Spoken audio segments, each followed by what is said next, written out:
जगदलपुर के ऐतिहासिक धरोहर दलपत सागर के जल संरक्षण अभियान पर आज यहाँ एक नवा प्रयोग करेगी से एमा 2000 बैक्टीरियल ई बॉल प्रायोगिक तौर पर पहली बार डालेगी से संसदीय सचिव और स्थानीय विधायक रेखचंद जैन ये अभियान के शुरुआत करीन। ए बेरा में श्री जैन है कहिन कि दलपत सागर जगदलपुर के ऐतिहासिक धरोहर हरे और यहाँ ले भावनात्मक रूप ले सबो जन के लगाव है। उन्हें बस्तर के कलेक्टर विजय दयाराम है कहिन कि दलपत सागर बस्तर वासी मन के भावना के एक मजबूत कड़ी है। एला संरक्षित करे बर प्रशासन डहर ले हर संभव प्रयास करे जाही। उनका कहना रही से कि अभियान में केवल प्रशासन के भागीदार होए ले दलपत सागर ला बचाना मुश्किल है।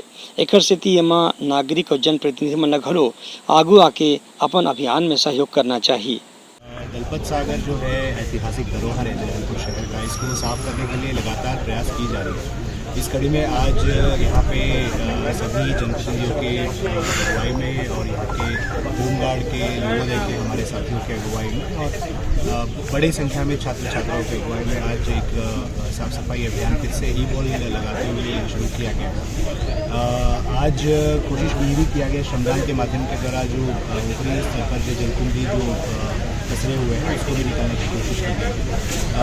कोशिश यही है कि जो ऐतिहासिक धरोहर को स्वच्छ रखने का, इससे जुड़ी भावनाओं को और ज़्यादा मजबूत करने का एक कोशिश है। मैं कामना करूंगा कि यहाँ पे जितने भी श्रमदान आज हुआ है और जितने भी यहाँ पे लोगों का एक इस भावनात्मक जो कड़ी जो है इस शहर के साथ उसको रक्षित करने में हम लोग। ब्यूरो रिपोर्ट उटलंका न्यूज़।